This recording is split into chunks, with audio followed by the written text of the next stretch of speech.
का शीर्षक है भगवान श्री कृष्ण की उपस्थिति में भीष्म देव का देह त्याग, क्योंकि इन्हीं दिनों में उन्होंने देह त्याग किया था, तो इसलिए ये बहुत महत्वपूर्ण अध्याय है। इसका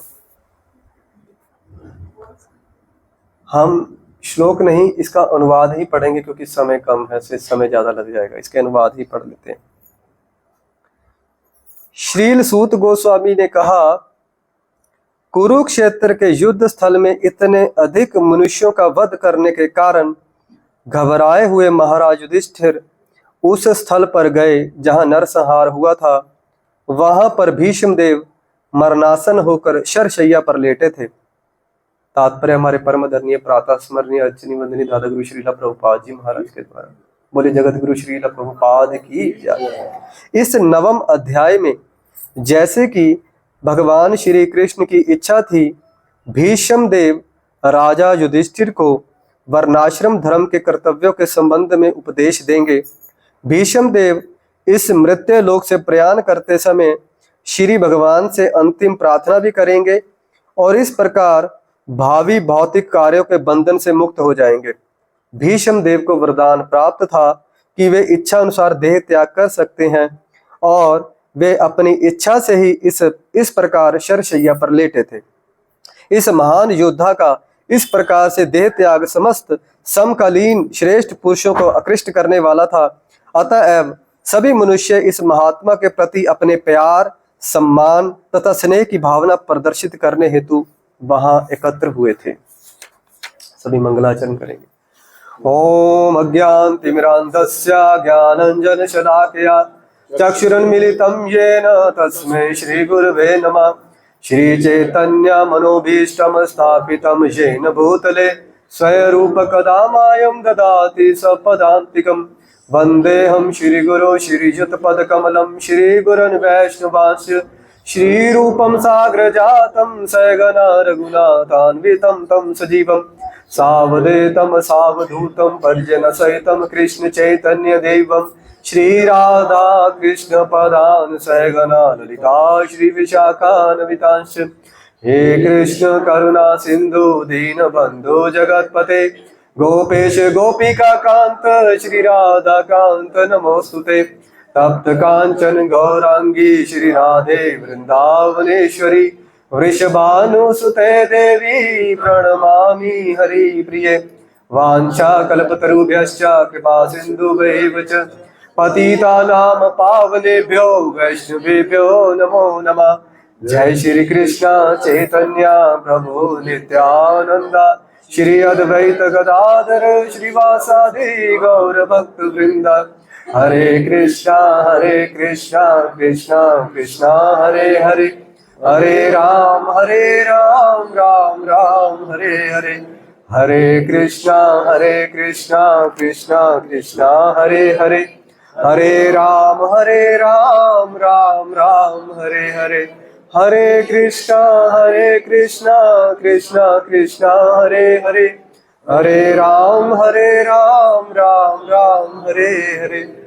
नमो विष्णुपदाय कृष्ण पृष्ठाय भूतले श्रीमते भक्ति वेदांत स्वामिने ते नामिने। नमस्ते सरस्वती देवे गौरवाणी प्रचारिणे निर्विशेष शून्यवादी पाश्चात्य देशतारिणे।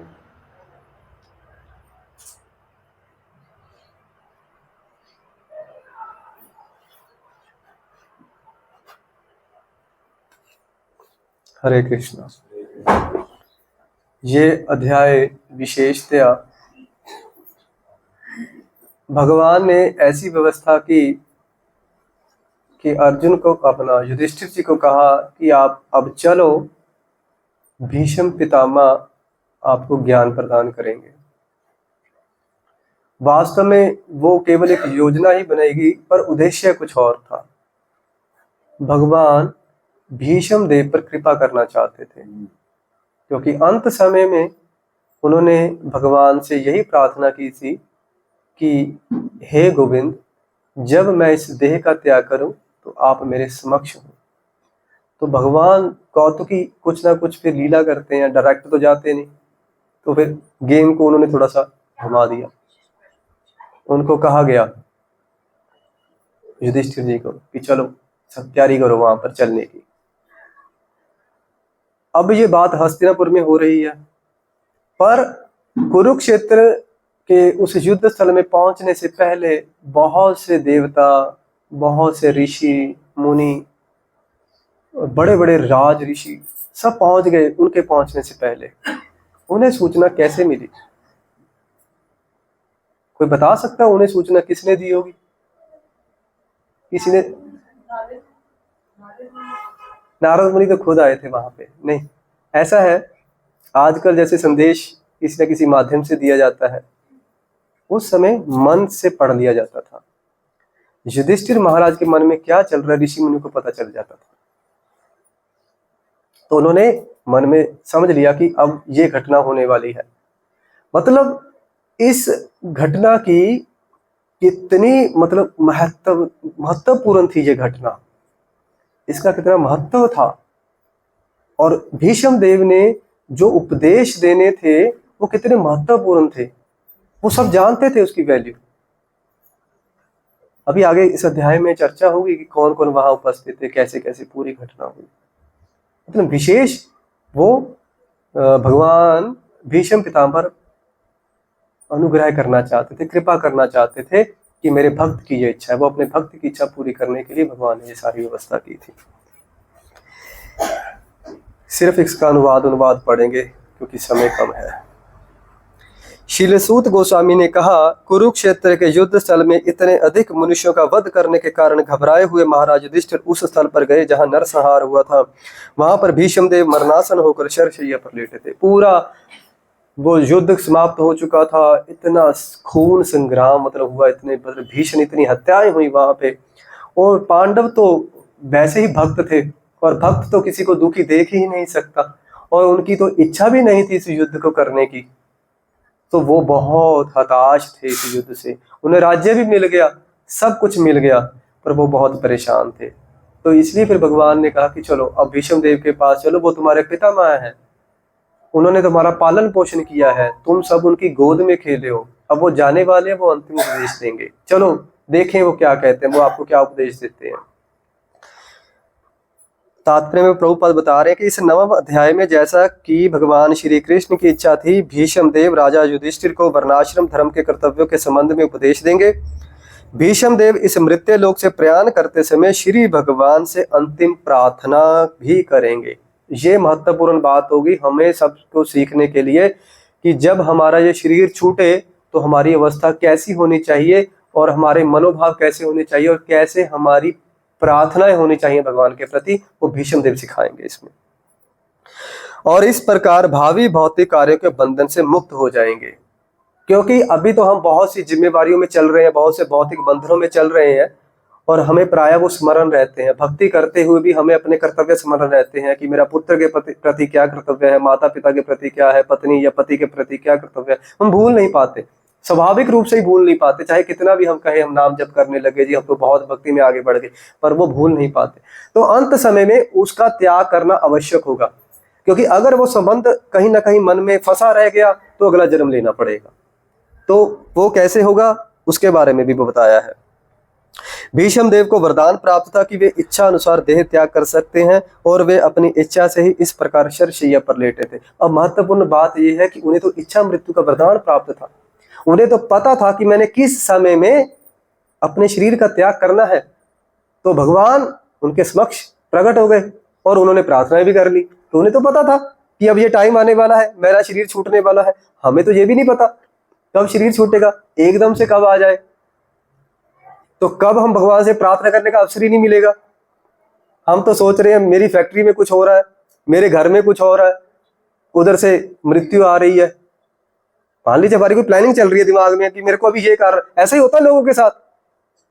हम देखते हैं कुछ प्लानिंग चल रही है, कुछ काम करने जा रहा है, रास्ते में भी रह गया, मतलब वो उद्देश्य किसी और से जा रहा है, दिमाग में उसको कुछ चल रहा था उस टाइम, उसे क्या पता था मेरी मृत्यु आ जाएगी, और अंत में जो स्मरण आ गया उसी के अनुसार अगला शरीर तैयार है फिर तो भगवान के पास। तो इसलिए हमें प्रयास करना है, इसीलिए इस अध्याय में बताया जाएगा। इस महान योद्धा का इस प्रकार से देह त्याग समस्त समकालीन श्रेष्ठ पुरुषों को आकृष्ट करने वाला था। जो जितने भी श्रेष्ठ पुरुष थे सबको आकृष्ट करने वाला था। जो भी उनके समान रहे थे, सम आयु रहे थे। अतः सभी मनुष्य इस महात्मा के प्रति अपने प्यार, सम्मान तथा स्नेह की भावना प्रदर्शित करने हेतु वहां एकत्र हुए थे। तो सभी वहां पर पहुंच गए थे। उस समय उनके सभी भाई स्वर्ण आभूषणों से सजे हुए उच्च कोटि के घोड़ों द्वारा खींचे जाने वाले सुंदर रथों पर उनके पीछे पीछे चल रहे थे। उनके साथ श्री व्यास देव तथा धौम्य जैसे ऋषि, पांडवों के विद्वान पुरोहित तथा अन्य लोग थे। तो युधिष्ठिर महाराज चल रहे थे, पीछे पीछे उनके भाई भी चल रहे थे रथों पर, और ऐसे रथ थे बिल्कुल मणियों से सुसज्जित थे, मतलब इतना प्रकाश था उन रथों का। और उनके साथ धौम्य ऋषि भी थे, शील व्यास देव भी थे। वो उनके साथ हस्तिनापुर से ही आ रहे थे, पहले नहीं, उनके साथ वहां से आ रहे थे। जैसे बताया कि धौम्य ऋषि जो थे ये पांडवों के पुरोहित थे। ये प्रायः उनके साथ ही रहे थे। जितना भी उनके साथ अन्याय हुआ, जैसे उन्हें लाक्षागृह में जलाने का प्रयास किया गया, उनको जहर दिया गया, तो बहुत से अत्याचार उनके ऊपर किए गए थे। तो ये धौम्य ऋषि हर समय उनके साथ ही रहते और उनको गाइड करते रहे थे कि अब ऐसे करना या ऐसे करना है। हे ब्रह्म ऋषि, भगवान श्री कृष्ण भी अर्जुन के साथ रथ पर सवार होकर पीछे पीछे चले आ रहे थे। इस प्रकार राजा युधिष्ठिर अत्यंत राजसी प्रतीत हो रहे थे, मानो कुबेर अपने साथियों गुहकों से घिरा हो। तो भगवान भी चल रहे थे, भगवान पीछे चल रहे थे अर्जुन के रथ पर, उसको चला रहे थे, सारथी रूप में आ रहे थे भगवान। इसमें दो कार्य थे पूरे, जैसे कहा गया ना कि अर्जुन अपना युधिष्ठिर पूरे राजसी ठाट बाट में गया। जैसे एक राजा जाता है तो उसके साथ कितनी सेना होती है, कितने हाथी, कितने घोड़े, कितना वैभव होता है उसका। तो उस वेश में क्यों गया भीष्म पितामह के सामने? क्योंकि भगवान जानते थे कि भीष्म पितामह इनको राज सिंहासन पर देखना चाहते हैं, और उनकी इच्छा पूरी करने के लिए, ताकि मेरे भक्त प्रसन्न हो, उन्हें प्रसन्नता प्राप्त हो, वो खुश हो जाए कि हाँ मेरा प्रिय युधिष्ठिर अब राज सिंहासन पर विराजमान हो गया है। तो वो पूरे वैभव के साथ उन्होंने ऐसे, भगवान ने ऐसा कहा कि पूरे वैभव के साथ वहां चलेंगे। और दूसरा, वो सारथी रूप में जा रहे थे अपने भक्त को सुख देने के लिए, कि मेरा भक्त मुझे सारथी रूप में देखना चाहता है। तो इसलिए भगवान ने स्वयं रथ हाँका। फिर युद्ध के बाद आकाश से गिरे देवता के समान उन्हें भीष्म देव को भूमि पर लेटे देखकर पांडव सम्राट युधिष्ठिर ने अपने छोटे भाइयों तथा भगवान श्री कृष्ण सहित उन्हें प्रणाम किया। सब वहां पर पहुंच गए और सबने भीष्म देव को प्रणाम किया। और वहां पर भगवान ने भी प्रणाम किया। भगवान प्रणाम क्यों करेंगे? भीष्म देव तो भक्त थे उनके, और भीष्म देव ये बात जानते भी थे कि ये भगवान है, और भगवान भी ये बात जानते थे कि इनको पता है कि मैं भगवान हूं, फिर भी उन्होंने प्रणाम किया। देखिए तात्पर्य में प्रभुपाद क्या कहते हैं। भगवान श्री कृष्ण भी महाराज युधिष्ठिर के ममेरे भाई तथा अर्जुन के अंतरंग सखा थे, लेकिन समस्त पांडव परिवार श्री कृष्ण को पूर्ण पुरुषोत्तम भगवान के रूप में जानता था। श्री भगवान को यद्यपि अपने परम पद का आभास रहता था, तो भी वे मनुष्य की तरह आचरण करते थे। अतः उन्होंने भी मरणासन भीष्म देव को अपने राजा युधिष्ठिर का छोटा भाई मानकर प्रणाम किया। उस समय उन्होंने अपनी स्थिति यही बनाई कि मैं तो इनका भाई हूं, छोटा भाई हूं। मतलब कितनी विलक्षण, मतलब भगवान देखो ना कितने अलौकिक है। भगवान कभी भी चूकते नहीं, जैसे कहते हैं भगवान अच्युत है। तो उन्होंने फिर भी भीष्म देव को प्रणाम किया। ये नहीं कि मैं भगवान हूं, मैं प्रणाम क्यों करूं, मैं तो इनको दर्शन देने आया हूं। नहीं, उस समय उन्होंने अपनी स्थिति ये दर्शाई सामान्य मनुष्य की तरह कि मैं तो युधिष्ठिर का छोटा भाई, उनका मैं मेरा भाई हूं, मामे का लड़का हूं, मैं भी आपको प्रणाम करता हूं। इसीलिए तो भीष्म देव प्रसन्न होते थे भगवान की ऐसी लीलाएं देख के, क्या क्या करते हैं ये मेरे साथ। राजा भरत के वंशजों में प्रधान भीष्म देव को देखने हेतु ब्रह्मांड के सारे सतवगुणी महापुरुष यथा देवर्षि, ब्रह्म ऋषि तथा राज ऋषि वहां पर एकत्र हुए थे। तो सबको पता चल गया था कि अब पांडव वहां पर जाएंगे भीष्म देव के पास। तो सब वहां पर पहुंच गए, मतलब सब देव ऋषि यानी कि सब देवता, और ब्रह्म ऋषि जितने भी ये ऋषि मुनि थे, और राज ऋषि जो बहुत ही मतलब कि भक्त राजा थे, जो जो राज ऋषि थे, राजा होते हुए भी जो ऋषि के समान थे, वो सब वहां पर पहले ही एकत्र हो गए थे, उनके आने से पहले ही। अब बताया गया कि कौन कौन। पर्वत मुनि, श्री नारद मुनि, धौम्य, ईश्वर के अवतार श्री व्यास देव, बृहदश्व, भारद्वाज, परशुराम तथा उनके शिष्य वशिष्ठ, इंद्रप्रमद, त्रित, घृतसमद, असित, कक्षीवान, गौतम, अत्रि, कौशिक तथा सुदर्शन जैसे सभी ऋषि वहां उपस्थित थे।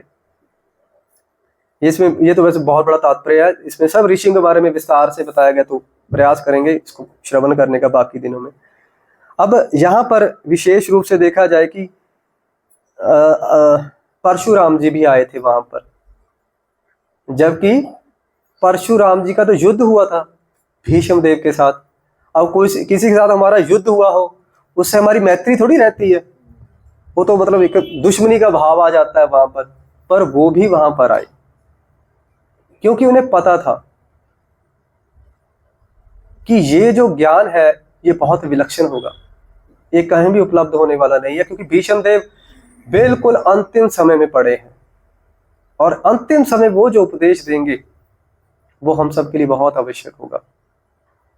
और उनके मन में खैर कोई विकार भी नहीं था, क्योंकि जो भक्त होते हैं वो कभी ऐसे विकार नहीं रखते। वो युद्ध केवल कुछ परिस्थितियों के वश हुआ था, जैसे भीष्म देव ने अपहरण कर लिया था अंबिका और अंबालिका का, उनका मतलब विवाह करवाना चाहते थे, तो फिर अंबा को उन्होंने स्पर्श किया था, पकड़ा था, तो फिर इन्होंने कहा था, बड़ी लंबी कथा महाभारत, तो इन्होंने कहा था फिर जब इनको पता चला, क्या नाम है इनका, परशुराम जी को, तो उन्होंने कहा कि तुमने अब उसका स्पर्श कर दिया, अब उससे विवाह करो।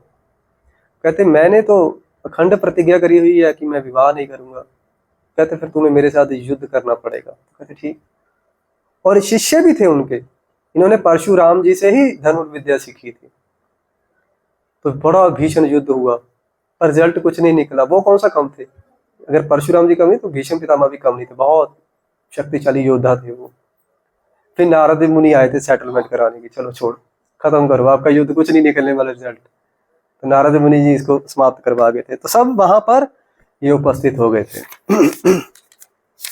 बहुत बड़ा तात्पर्य है इसका। तथा श्रील सुखदेव गोस्वामी एवं अन्य पवित्र आत्माएं कश्यप, अंगिरस इत्यादि अपने अपने शिष्यों के साथ वहां पर आए। सुखदेव गोस्वामी भी आए थे। परीक्षित महाराज को तो उन्होंने बाद में कथा सुनाई है, पर उस समय वो भी वहां उपस्थित थे, इस ज्ञान को वो भी सुनना चाहते थे। और सबसे बड़ी बात, सब अपने शिष्यों सहित आए थे वहां पर, कोई अकेले अकेले नहीं आए। जितने उनके हजारों जितने भी शिष्य थे सबके साथ वहां पर उपस्थित, मतलब बहुत बड़ा जन सैलाब था भीष्म पितामह के अंतिम समय में, सभी वहां पर उपस्थित हो गए थे। 8 वसुओं में सर्वश्रेष्ठ भीष्म देव ने वहां पर एकत्र हुए समस्त महान तथा शक्ति संपन्न ऋषियों का स्वागत किया, क्योंकि भीष्म देव को देश तथा काल के अनुसार समस्त धार्मिक नियमों की भली भांति जानकारी थी। समय कितने बजे तक है हमारे पास, उस हिसाब से चलें फिर, हैं जी? क्या चलने दीजिए? अच्छा, कोई आपत्ति हो तो किसी को बता दीजिएगा फिर। 5 दिन चलने दे। चलो बिस्तर लगवाओ हमारे यहीं पे। हरि बोल। अब यहाँ पर इस श्लोक में कहा गया है कि भीष्म देव ने सबका स्वागत किया। अब स्वागत तो कैसे किया जाता है, कोई हमारे घर आए तो कैसे स्वागत, पहले हम खड़े हो जाते हैं, भाग के जाते हैं उसकी तरफ, आओ आइए स्वागत है आपका, फिर उसको बैठने के लिए आसन देते हैं, कुशल क्षेम पूछते हैं, और फिर विविध सामग्रियां जैसे आरती वाला जो भी। तो भीष्म पितामह कैसा स्वागत कर रहे होंगे उस समय, वो तो बानों की शैया पर लेटे थे, पर वो धर्मज्ञ थे, धर्म के ज्ञाता थे। जो धर्म का ज्ञाता होता है वो देश काल और परिस्थिति के अनुसार कार्य करता है। इस यहाँ पर ये बताया गया। इस तात्पर्य में मतलब बहुत कुछ है, इन तात्पर्य में बड़ा लंबा हो जाएगा, अगर पढ़ने लग जाएंगे तो तात्पर्य नहीं पढ़ेंगे। इसी तरह अभी हम जैसे चर्चा कर रहे थे पहले कि जो गुरु होते हैं वो धर्म के ज्ञाता होते हैं, तो समय काल परिस्थिति के अनुसार कैसा प्रचार करना है वैसा सब जानते हैं।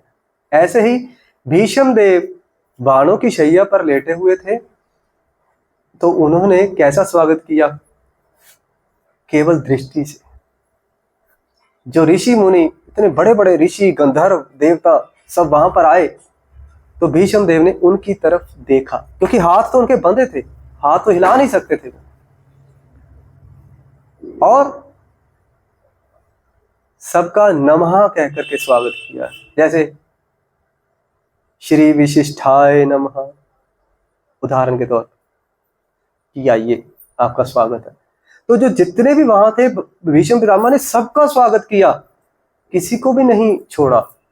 किसी को ऐसा नहीं लगा कि मेरा अपमान हुआ, नहीं, उन्होंने सबका स्वागत किया जैसा उस समय परिस्थिति थी, देख करके और वाणी से। तो ऐसे ही हमें ये चीजें सीखने वाली हैं। समय काल परिस्थिति के अनुसार कार्य करना होता है। किसी भी बात के लिए स्टिक नहीं रह सकते हम कि वो चीज उस समय वैसी हुई थी तो मैं भी ऐसा ही करूंगा जी, नहीं। अरे भाई, वो समय अलग है, वो काल अलग है, वो परिस्थितियां अलग है, तो उसके अनुसार हमें वैसा आचरण करना होता है।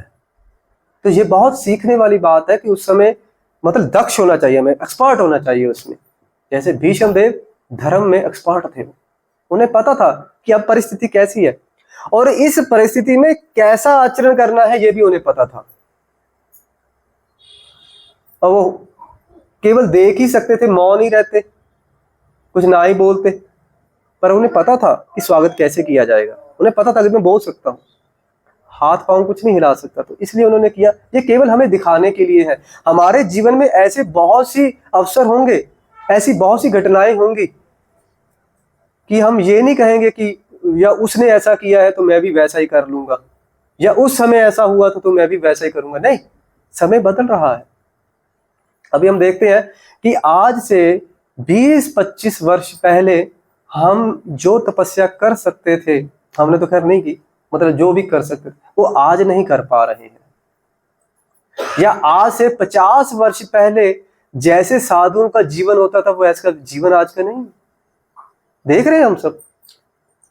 और आज से 500 वर्ष पहले जो घटनाएं होती थी वो आज नहीं हो सकती।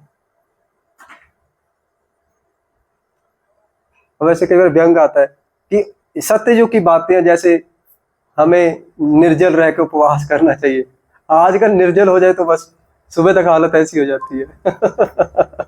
शक्ति नहीं है, क्योंकि कलयुग में ये कहा गया है कि अन्न में ही प्राण है।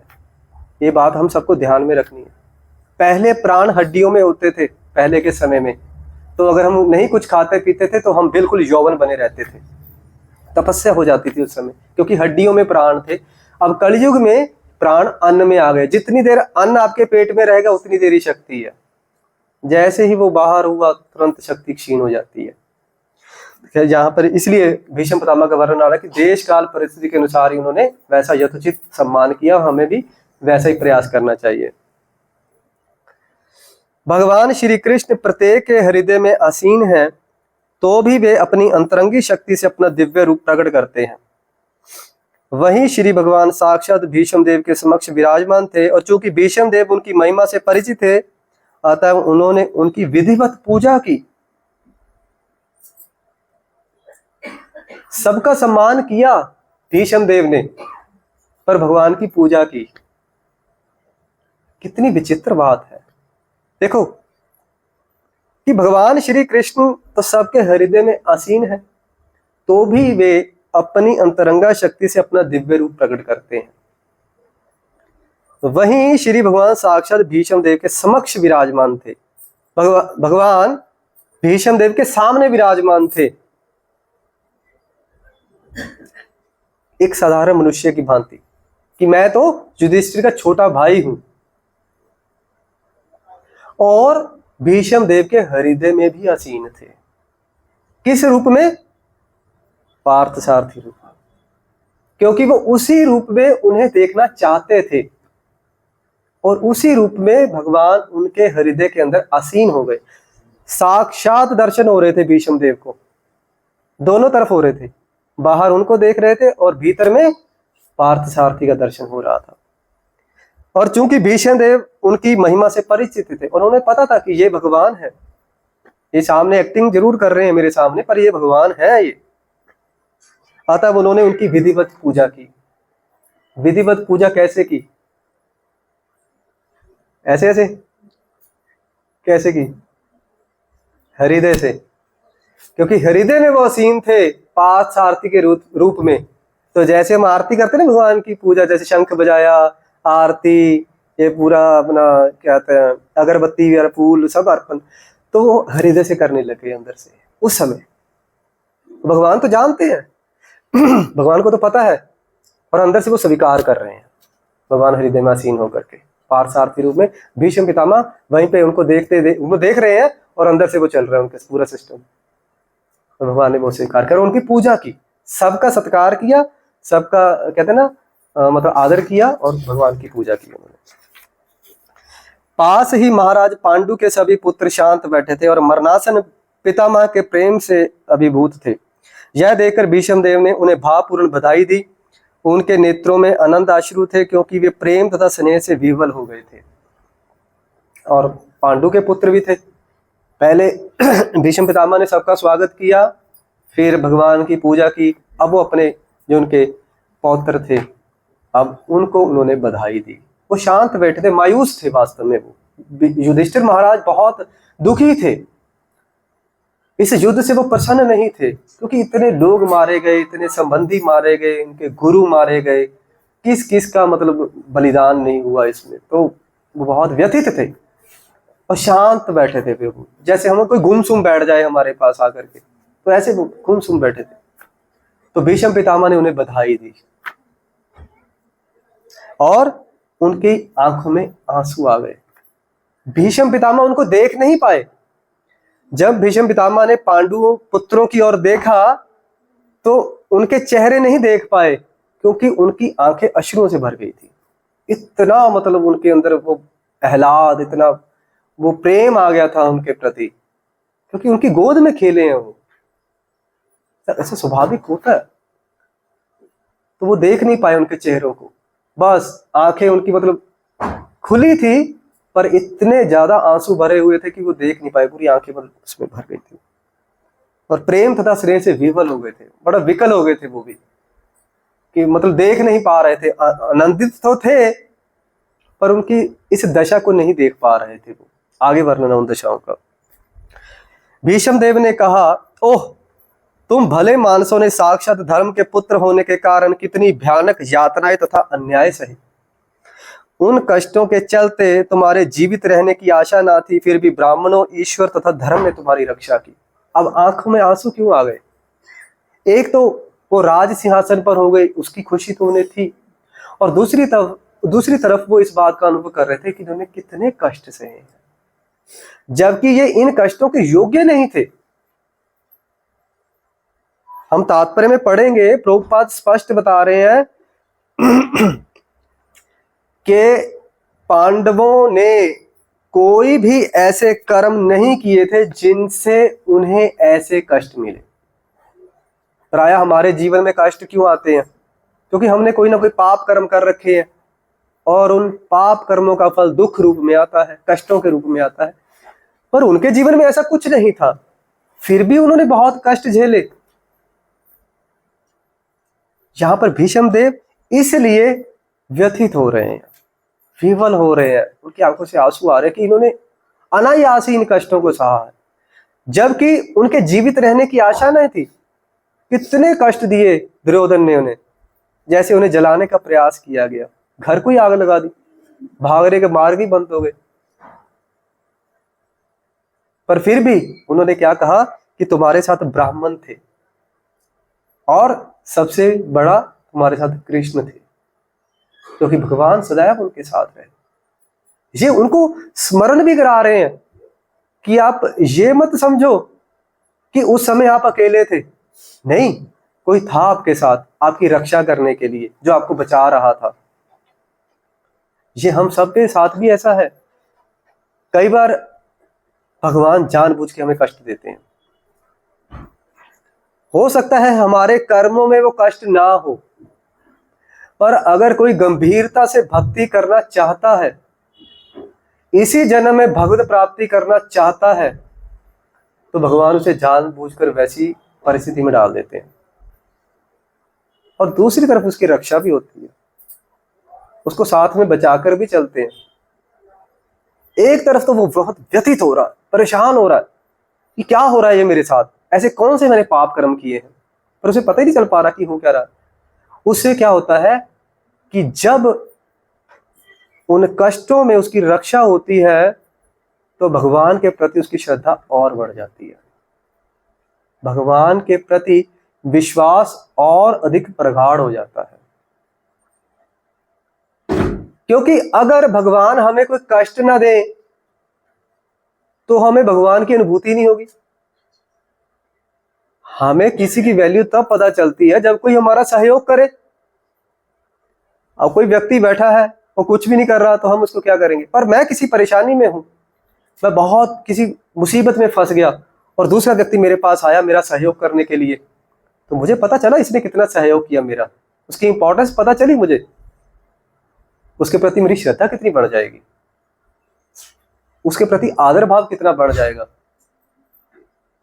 उसने मेरे लिए इतना कुछ किया, वो जो भी कहेगा मैं भी उसके लिए करने के लिए तैयार रहूंगा। तो भगवान ऐसी परिस्थितियों का निर्माण करते हैं उन भक्तों के लिए जो इसी जन्म में भगवत प्राप्ति करना चाहते हैं, बस सबके लिए नहीं करेंगे। अगर हमारी इच्छा है ईमानदारी से, क्योंकि भगवान हृदय में विराजमान है। अगर हम कहते हैं ठीक है जी मैंने इसी जन्म में भगवत प्राप्ति करनी है जी, पर अंदर से कुछ और ही चल रहा है, अभी तो मेरे को बहुत प्रचार करना है, बहुत लोगों को पीछे मगर लगाना है, पता नहीं क्या क्या सिखाना है उनको, मेरा बहुत नाम होगा, मैं तो ये करूंगा, मैं तो वो करूंगा, ये भी चीज आ जाती है।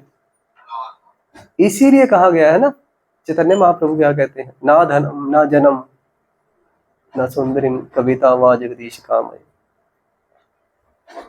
तो वास्तव में इसलिए भगवान ऐसी परिस्थितियों का निर्माण करते हैं। और भीष्म पितामह उनको बता रहे हैं कि इसलिए आप दुखी मत हो, आपको इतने कष्ट झेलने पड़े, अरे भगवान आपके साथ थे, भगवान और अधिक प्रेम बढ़ाना चाहते थे आपके साथ, इसलिए आपको ऐसी परिस्थिति में डाला गया है।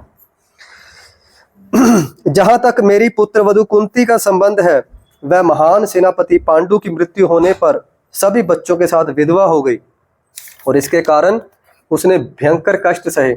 और जब तुम लोग बड़े हो गए हो तो भी वह तुम्हारे कर्मों के कारण काफी कष्ट उठा रही है। अब कुंती महारानी की बात हो रही है कि वो तो बेचारी पूरा जीवन उसने कष्टों में निकाला, और जब तुम छोटे छोटे थे, जब तुम्हारे पिता की मृत्यु हो गई थी, और तुम्हारा कोई पिता साधारण नहीं था, महान योद्धा था वो, उसको बेचारी को फिर भी कितने कष्ट सहने पड़े, क्योंकि ये सब धृतराष्ट्र के ही संरक्षण में पले बड़े, और उसकी भावना अच्छी नहीं थी, धृतराष्ट्र के पुत्रों की भावना अच्छी नहीं थी, वो सदैव इनको कष्ट देते रहते थे। तो कितना कष्ट उठाया कुंती महारानी ने। और उसके बाद जब ये बड़े हो गए फिर भी इनको कष्ट उठाने पड़े, कहते तुम्हारे कारण, क्योंकि तुम बड़े हो गए, तुम अपना राज्य लेना चाहते थे और वो राज्य देना नहीं चाहते थे, बदले में जुआ खेला गया, और जुए में तुम सब लोग सब कुछ हार गए, अपनी पत्नी को भी हार गए, सारा साज सामग्री जो थे वो तो जाना ही जाना था, पत्नी भी हार गए आप, आपको वनवास दे दिया गया और आपकी माता आपके साथ साथ जा रही है, उसको इतने कष्ट उठाने पड़े हैं, पर फिर भी भगवान आपके साथ थे। यही चीज भगवान भीष्म पितामह उनको यही चीज बताना चाह रहे हैं कि आप ये मत सोचो कि ये आपके किसी कर्मों के कारण था, नहीं, आपके कर्मों के कारण नहीं था। अगले श्लोक में बता रहे हैं मेरे विचार से यह सब प्रबल काल के कारण हुआ है, जिसके वशीभूत होकर हर व्यक्ति लोक लोकांतर में भटकता है, जिस प्रकार वायु द्वारा बादल इधर से उधर ले जाए जाते हैं। भीष्म पितामह कहते हैं तुम्हारे कर्मों का कोई प्रभाव नहीं है, ये सब काल के कारण हुआ, काल मतलब समय के कारण ऐसी व्यवस्था बनी है, इसलिए तुम लोगों को ये कष्ट मिले हैं। अगले श्लोक में और कह रहे हैं, ओह अटल काल का प्रभाव कितना अद्भुत होता है, इसे काटा नहीं जा सकता। नहीं तो धर्मराज के पुत्र युधिष्ठिर, गदाधारी महान योद्धा भीम, तथा गंडीव अस्त्र धारण करने वाले बलशाली महान धनुर्धर अर्जुन एवं सबसे बढ़कर पांडवों के प्रत्यक्ष हितैषी भगवान श्री कृष्ण के होते हुए विपत्तियां क्यों आती? काल को नहीं रोका जा सकता। कौन कह रहे? भीष्म पितामह। अरे ये कष्ट किनके लिए आए? धर्मराज युधिष्ठिर जो इतने महान थे कि जब वो युद्ध करते थे उनका रथ पृथ्वी से ऊपर उठ के चलता था, धरती पर नहीं चलता था उनका रथ, धरती से ऊपर उठकर यानी कि वायु में चलता था। कितनी गति होगी उसकी। और धरती पे चलते कोई विरोध आ सकता है, ऐसे हवा में क्या विरोध हो, सीधा जा रहा है, वो तो पूर्ण गति से जा रहा है। तो इतने महान थे फिर भी उन्हें कष्ट आए। और गदाधारी भीम, और भीम का कहते शरीर इतना कठोर था, वज्र भी कठोर नहीं हो सकता इतना। अगर किसी लोहे को मतलब बहुत टेम्पर किया जाए ना, मतलब गर्म के, तो भी इतना कठोर नहीं हो सकता था। जैसे एक वर्णन बताते हैं यहाँ पर कि एक बार कुंती महारानी उनको नदी में स्नान करने के लिए लेके जा रही थी। किसको? भीम को, सॉरी भीम को। तो भीम को लेके जा रही थी, तो जंगल का रास्ता था, तो उधर से एक बाघ आ गया, टाइगर। उसने हमला किया कुंती महारानी पर। तो जैसे ही हमला उसने किया तो हाथ से भीम छूट गया। अब जैसे ही वो बालक छूटा, अब कितना था, अभी वो जन्म हुआ ही था अभी उनका, तो जैसे ही वो छूटा वो चट्टान पर गिरे, कहते वो चट्टान चूर चूर हो गई। कितना बल था। उन भीम के जीवन में कष्ट आए, क्या आ सकते थे? उन्हें कोई हरा सकता था? कहते मेरे अनुसार ये सिर्फ काल का ही प्रभाव था, तो उन लोगों के कर्मों का कोई प्रभाव नहीं है। तो हमारे जीवन में तो भाई कर्मों का ही प्रभाव है, ऐसे नहीं होगा कि कुछ हो रहा है। और तथा गंडीव अस्त्र धारण करने वाले बलशाली महान धनुर्धर अर्जुन, जिन्हें सव्यसाची कहते हैं, वो दाएं हाथ से तो तीर चलाते थे, बाएं से भी चलाते थे, ऐसे पता नहीं चलता था, देख नहीं पाते थे तीर कब, कहते ना उनके उससे निकला, क्या बोलते हैं उसे, है जी, कमानी कुछ और कहते थे वहां, तरकश भी था, हाँ। तो कैसे उससे तीर निकला, कब उसने प्रत्यंचा चढ़ाई और कब छोड़ा, पता ही नहीं चलता था, इतनी फुर्ती थी। और उस अर्जुन के जीवन में कष्ट आ गए, और चलो कहते सबको छोड़ दो। और वो भगवान कृष्ण जिनके अधीन काल है, क्या वो भी काल के अधीन हो गए? उनको प्रश्न कर रहे हैं एक तरह से कि काल तो भगवान के अधीन है, तो क्या काल भगवान से बड़ा होगा कि भगवान की उपस्थिति के होते हुए भी वो तुमको इतने कष्ट दे गया? नहीं, ये भगवान की योजना थी, भगवान चाहते थे, क्योंकि महाभारत का युद्ध होना था।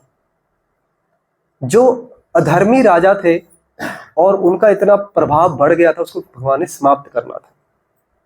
उसके लिए पूरी एक योजना बनाई गई है।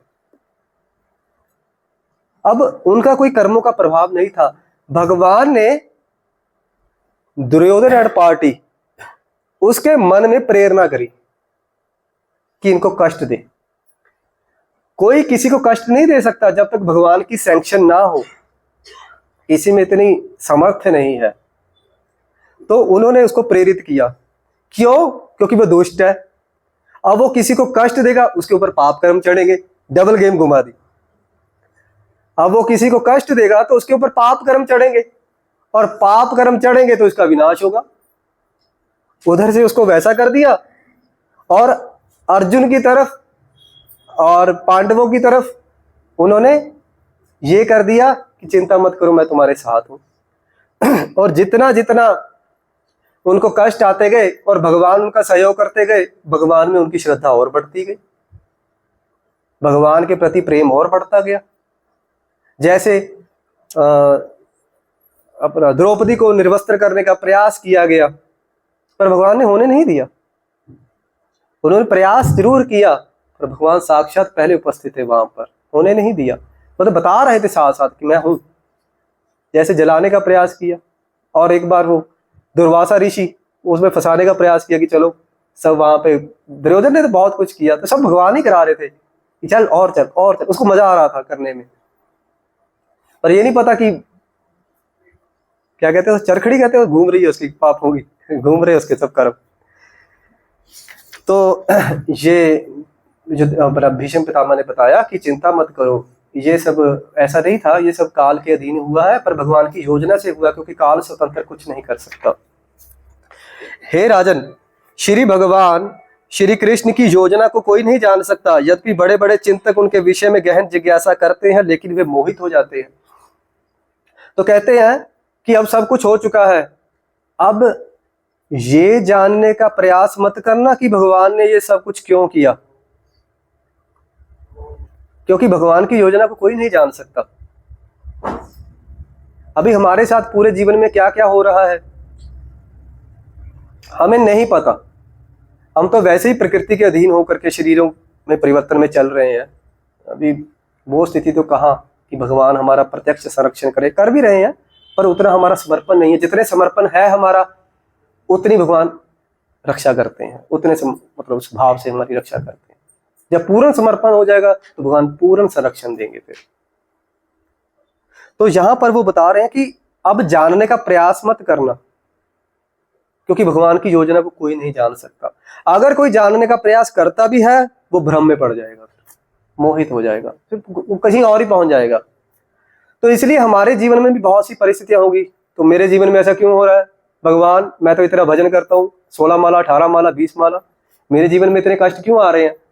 वैसे तो मैंने सुना था कि कोई भक्ति करता है उसके कष्ट कट जाते हैं, उसके कष्ट कम हो जाते हैं, उसके जीवन में कोई कष्ट ही नहीं आता। तो मेरे जीवन में इतने कष्ट क्यों आ रहे हैं, मुझे क्यों ऐसी परिस्थिति में डाला हुआ है, क्यों नहीं निकाल देते मुझे ऐसी परिस्थितियों में। तो कहते हैं इसलिए तुम्हें आवश्यकता नहीं है ये सब सोचने की, भगवान की योजना है, भगवान ने ये सब किया, अपनी योजना के अनुसार किया। तुम अब कहते ना परेशान मत हो, क्योंकि वो बहुत दुखी थे ना, रो रहे थे, इतना बड़ा जनसंहार हो गया, हमारे गुरु मर गए, हमारे चाचा ताऊ पिता मैं पता नहीं कितने कितनों की हत्या हो गई, और मुझे तो ये राज्य चाहिए भी नहीं था, अनायास ही ये सब कुछ हुआ, मैं तो चाहता भी नहीं था, क्योंकि पांडव नहीं चाहते थे। तो वो व्यथित हो रहे कि ये क्यों हुआ।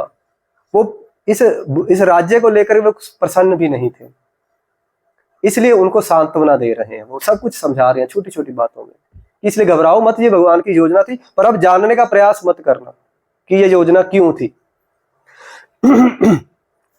अतएव हे भरत वंश में श्रेष्ठ युधिष्ठिर, मैं मानता हूं कि यह सब श्री भगवान की योजना के अंतर्गत है। तुम श्री भगवान की चिंत्य योजना को स्वीकार करो और उसका पालन करो। अब तुम नियुक्त किए गए शासनाध्यक्ष हो, अतएव हे महाराज, आपको अब उन लोगों की देखभाल करनी चाहिए जो असहाय हो चुके हैं। कहते मैं मानता हूं कि यह भगवान की योजना थी, पर अब किंतु परंतु मत करो। जो भगवान की योजना थी उसको एज इट इज स्वीकार कर लो। इसीलिए हमें ये चीज सीखनी है। अब मेरे जीवन में भी बहुत कष्ट आते हैं, मैं भी व्यथित हो जाता हूँ, फिर भगवान को ये क्या है, क्या क्या फालतू में डाला ऐसे वैसे, पर सिखा रहे हैं भीष्म पितामह, हमें यहां पर सिखा रहे हैं कि भक्त को कैसा सोचना चाहिए, भक्त को कैसा आचरण करना चाहिए। इतना कष्ट होते हुए भी भगवान के प्रति हमारी श्रद्धा कैसी होनी चाहिए, भगवान के प्रति हमारा समर्पण कैसा होना चाहिए, ये सब भीष्म पितामह ने सिखा रहा है। इसीलिए तो सब इकट्ठे हुए वहां पर। अब बात समझ आ रही है ना हम सबको, इसीलिए सब इकट्ठे हुए थे। उन्हें पता था कि ये बहुत ही महत्वपूर्ण विषय है, बहुत ही मतलब महत्वपूर्ण ज्ञान देने वाले हैं भीष्म पितामह अंतिम समय में। इसको लेने के लिए सब उपस्थित हो गए। अतएव अब तुम नियुक्त किए गए हो, शासनाध्यक्ष हो, इसलिए अब तुम्हें राज्य मिला है। अतएव हे महाराज, तुम्हें अब अपने लिए नहीं, उनके लिए जो असहाय हैं, जो अपने सब परिवारों को खो चुके हैं। और कितनी स्त्रियां विधवा हो गई थी उसके अंदर, कितने सैनिक मारे, 64 करोड़ लोग मारे गए थे 18 दिन के अंदर। महाभारत का युद्ध केवल 18 दिन चला और 64 करोड़ व्यक्ति मर गए। अभी भी ऐसा समय आने वाला है। सुना किसी ने, यूट्यूब पे देखा किसी ने, नहीं देखा किसी ने, कोई हाथ उठाए, किसी एक ने देखा हो। हैं जी, विश्व युद्ध होने वाला है। देख लीजिएगा, भविष्य माली का एक ग्रंथ है, जिसने नहीं देखा सतर्क हो जाइए, क्योंकि ये सिद्ध हो चुका है प्रमाणिक संतों के द्वारा। ये समय नहीं रुकने वाला। 2025 से लेकर के 2032 तक बहुत भीषण समय आने वाला है। जो कोरोना आया था वो केवल उसका एक पार्ट था। क्या कुछ हुआ कोरोना के अंदर, इसलिए कह रहा हूं कि आज ही भविष्य मालिका में जो जो बातें बताएगी उसको ध्यान से सुन लीजिए और उसके अनुसार तैयारी कर लीजिए। ये जितनी हमारी प्लानिंग है ना, सब धरी की धरी रहने वाली है बहुत जल्दी। अब कोई लगेगा ये तो मजाक है जी, पहले ऐसी बहुत बार घटनाएं हो चुकी हैं, पर इस बार नहीं होगा। उसका कारण ये, अब इसमें थोड़ा सा बता ही देता हूं। उड़ीसा के एक संत हुए हैं आज से 500 साल पहले, नाम भूल रहा हूं उनका क्या था, चलो, वो उन्होंने एक ग्रंथ लिखा ताड़ पत्रों के ऊपर, क्योंकि उस समय ताड़ पत्र चलते, उसका नाम था भविष्य मालिका। आज से 500 वर्ष पहले उन्होंने उन घटनाओं का वर्णन कर दिया जो आने वाली हैं। उन्होंने उसमें यह भी कहा था कि अभी तो मुगलों का राज है, उस समय मुसलमानों का शासन था भारत पर, तो इसके बाद अंग्रेजों का राज होगा। उस समय तो कोई ऐसी बात नहीं थी। अब आज से 200-250 साल बाद क्या होने वाला है किसको क्या पता। उस समय तो ऐसी कोई परिस्थिति नहीं थी। उन्होंने पहले बता दिया था कि मुगलों के बाद अब अंग्रेजों का शासन होगा और भारत का विभाजन हो जाएगा। ये बात उस समय लिख दी थी। और ये भी लिख दिया था कि एक खंड पाकिस्तान बन जाएगा, मुसलमानों का देश बनेगा। ये भी उसमें लिखा था, यवनों का मुल्क बनेगा, एक पहले लिख ही दिया था उस समय। और बहुत सी उसमें घटनाएं हैं, उतनी हम ज्यादा चर्चा नहीं करेंगे यहाँ पर क्योंकि उसका विषय नहीं है, पर सिर्फ सतर्क होने के लिए उसको जरूर देखिएगा और उसके अनुसार भक्ति में लग जाइए। कहते हैं वही बचेगा जो भक्ति में लगेगा गंभीरता से। छोटी मोटी हल्की फुल्की भक्ति नहीं चलने वाली उसमें, क्योंकि इतना भीषण समय आने वाला है। यहां तक कहा गया है कि अभी पूरे विश्व की जनसंख्या 850 करोड़ है, 850 करोड़ है, और 2032 तक केवल 64 करोड़ रह जाएगी। कोई नहीं बचने वाला इसमें, कोई नहीं बचने वाला। इतना भीषण समय आने वाला है। अभी तो नहीं लग रहा, हमें सब नॉर्मल लग रहा है। अभी जब बाढ़ आई थी तो क्या था, हम यहां पर सेफ बैठे थे, पर जिनके बाढ़ आई उनकी हालत देखिए क्या हो गई होगी। अब इतने बड़े तूफान आते हैं, सुनामियां आती हैं। अब कोरोना आया था, जिनके परिवार के सदस्य गए उन्हें पता है कि कोरोना क्या चीज थी। और उस भविष्य मालिका उन्होंने बहुत सी ऐसी और घटनाएं दे दी है। उन्होंने ये भी बता दिया कि जगन्नाथपुरी का गुंबद का पत्थर गिरेगा, वो गिर चुका है। झंडे में आग लग जाएगी, देखी किसी ने वीडियो वो यूट्यूब पे, झंडे में आग लग चुकी है। उसके जो ऊपर चक्कर है उसके ऊपर गिद्ध आगे बैठ जाएगा, वो भी हो चुका है। और जगन्नाथ जी अपना स्थान छोड़ देंगे, छतिया चले जाएंगे। छतिया उड़ीसा में ही है, वहां से 500 वर्षों से उनकी प्रतीक्षा हो रही है जगन्नाथ जी की। जगन्नाथ जी वहां से चले जाएंगे बहुत थोड़े समय के लिए। अब यहाँ पर है जगन्नाथपुरी में, तो जिसने जाना बनाओ प्रोग्राम और चलो दर्शन कर लो, फिर आगे कुछ नहीं पता। और जगन्नाथपुरी डूब जाएगी पानी में। देखने में ये बड़ी साधारण सी लग रही है, अभी उतना विश्वास नहीं हो पा रहा हमें, उतना भय नहीं बन पा रहा हृदय में, क्योंकि अभी वो परिस्थिति बनी नहीं है। पर जिस दिन बनी, हाथ में कुछ भी नहीं होगा, कुछ नहीं कर पाएंगे। अभी मौका है, इसलिए बताया जा रहा है। ये जो संत है वो इसीलिए बता रहे हैं, हमें अवेयर कर रहे हैं कि अभी जाग जाओ, अभी जागने का समय है, फिर बाद में पछताने से कुछ नहीं होने वाला। ऐसे ही यहाँ पर अब भीष्म पितामह कह रहे हैं कि इसलिए भगवान की जो योजना है उसको स्वीकार करो। इसीलिए ये जो होने वाला है ना इतना बड़ा, उसकी योजना को स्वीकार करना चाहिए, हमें एक्सेप्ट कर लेना चाहिए, क्योंकि भक्त हर चीज को स्वीकार करता, फिर भले ही उसका शरीर रहे या ना रहे, ठीक है, फिर भगवान की इच्छा, क्योंकि कर्मों से तो हम बच नहीं सकते ना। और कहते हैं इतनी छोटी से भी किसी में विकार होगा ना, उसको भी नहीं छोड़ेंगे। जो बिल्कुल 100% होगा ना, 100% डिवोशन में, केवल वही बचने वाला है, बाकी सब हरि बोल, अगले धाम। लेट नहीं हो जाएगा? अब ऐसा करते हैं 20 तक कर लेते हैं।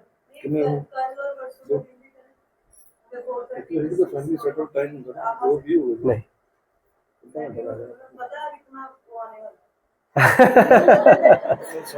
तो ऐसा है ना, फिर वो रख लो आप उस दिन, ये क्या पूर्णिमा का दिन रख लो, एक दिन रख लो, बड़ा सेशन रख लो उस दिन, चाहे प्रभु जी भी आ जाएंगे उस दिन तो। हाँ तो ठीक है, 20 तक कर लेते हैं।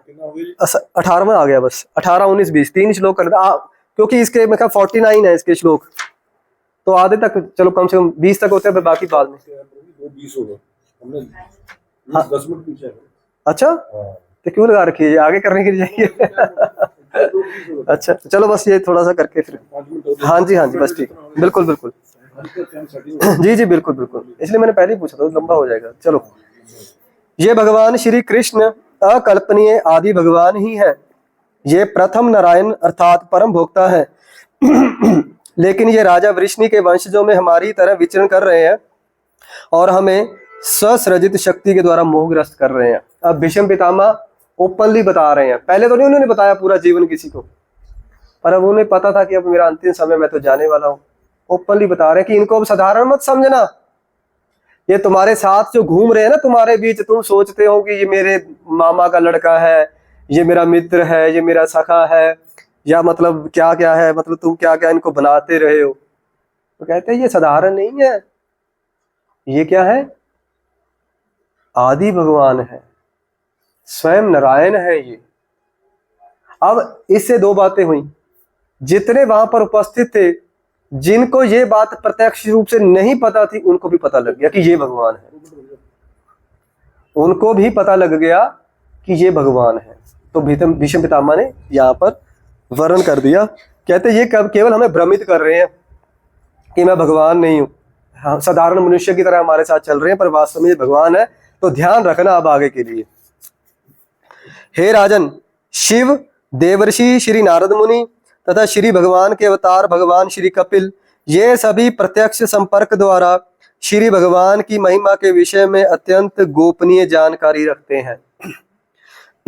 अब भीष्म पितामह जो थे वो 8 वसुओं में एक हैं, जो 8 वसु हैं, और 12 महाजनों में भी एक है।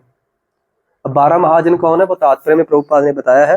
ब्रह्मा, नारद जी, शिव, कुमारगण, भगवान श्री कपिल, मनु, प्रहलाद, भीष्म देव, जनक, श्री सुखदेव गोस्वामी, बलि महाराज तथा यमराज, ये 12 महाजन हैं, 12 महाजन। तो इनमें से जो केवल 3 हैं, सारे नहीं, भीष्म देव ये बताना चाह रहे हैं उनको कि 12 महाजन जो है, जिनमें एक वो भी महाजन है, तो हम में से केवल 3 ही हैं जो भगवान को तत्व रूप से जानते हैं, जो उनके रहस्य को जानते हैं। कौन कौन? शिव, देवर्षि नारद तथा श्री भगवान के अवतार श्री कपिल। तुम्हारे साथ इतने कष्ट आए, पूरा जीवन तुमने इतने कष्टों को सहा, पता नहीं तुम्हारी कितनी उन्होंने मृत्यु का कारण बनाया, पर तुम उनसे बचते रहे। कैसे बचते रहे? इनके कारण। जब द्रौपदी का चीरहरण हो रहा था, तो वस्त्र रूप में कौन आए? ये स्वयं थे। और जब महाभारत का युद्ध हुआ और लगता था कि तुमने तीर चलाया और उसकी मृत्यु हो गई, तीर के साथ एक सुदर्शन चक्र चल रहा था, वो सुदर्शन चक्र चलाने वाले ये हैं। तो ये बात को केवल 3 लोग ही जानते हैं। ऐसी बहुत सी घटनाओं का उन्होंने वर्णन किया, तात्पर्य में प्रभुपाद ने बहुत स्पष्ट बताया है, तात्पर्य तो नहीं पढ़ सकते हैं। तो इसलिए इनको साधारण मत समझो, वो इनके बारे में जानते हैं गोपनीय रूप से। हे राजन, तुमने अज्ञानवश ही जिस व्यक्ति को अपना मेरा भाई, अपना अत्यंत प्रिय मित्र, शुभ चिंतक, मंत्री, दूत, उपकारी इत्यादि माना है, वे स्वयं भगवान श्री कृष्ण है। तुम जिनको इनको साधारण समझ रहे हो, ये साधारण तुम्हारे मामे का लड़का नहीं है, ये तुम्हें लग रहा है ये तुम्हारा मेरा भाई है। अरे ऐसा नहीं है। और तूने मेरा भाई क्या पता नहीं क्या क्या बना रखे, ये मेरा मित्र है जी, और तुमने इनको मंत्री भी बना लिया। अरे सारी बात छोड़ो, इनको दूत बना के भेज दिया। अरे दूत क्या करता है, एक संदेश लेकर के दूसरी जगह जाता है। कहते चल सारी बातें तो छोड़ दो, अरे इनको सारथी बना दिया यार, तुमने ड्राइवर बना दिया। अब इससे अब मैं और क्या कहूं तुमको। अब तुम्हें लग रहा है कि ये साधारण है, ये साधारण नहीं है, ये तो भगवान है। केवल अपनी कृपा के कारण ये हमारे साथ ऐसा व्यवहार कर रहे हैं, हमारे प्रेम के कारण। क्योंकि अहम भक्ता पराधीना, भगवान कहते हैं कि मैं तो भक्त को अधीन हूं। अर्जुन का रथ चला रहे हैं, क्यों? प्रेम के कारण। द्रौपदी की लाज बचाई, और दुर्वासा ऋषि आए उस समय भगवान ने कितनी लाज बचाई। लाक्षागृह में भगवान ने जान बचाई, उनको जब जहर देने का प्रयास किया गया तब भगवान ने उनकी रक्षा की। पता नहीं कहाँ कहाँ भगवान ने समय समय पर। और जब अर्जुन भ्रमित हो गया था तो उसे गीता का उपदेश दिया था, तो कहाँ कहाँ भगवान ने रक्षा नहीं की। तो कहते इनको साधारण मत समझो। और यहाँ पर पुत्र नहीं कह रहे भीष्म पितामह, ये भी ध्यान रखना, हे राजन, क्योंकि वो राजा के रूप में देख रहे हैं कि अब तुम राजा हो, और ये तुम व्यथित हो रहे हो ना, परेशान हो रहे हो कि ये सब कुछ हो गया, क्यों इतनी फालतू में हत्याएं हुई, मैं तो ये चाहता नहीं था, तो बंद करो ये सब कुछ। अब तुम राज गद्दी पर विराजमान हो और तुम्हें वैसा ही आचरण करना है। ठीक है जी, इसी के साथ सबका बहुत बहुत धन्यवाद। हरे कृष्णा। हरे कृष्णा। ग्रंथराज श्रीमद् भागवत महापुराण की जय, कृष्णचंद्र भगवान की जय, भीष्म देव महाराज की जय, समस्त ऋषि मुनियों की जय, जगत गुरु श्रील प्रभुपाद की जय, निताई गौर प्रेमानंदे। हरे कृष्ण। हरे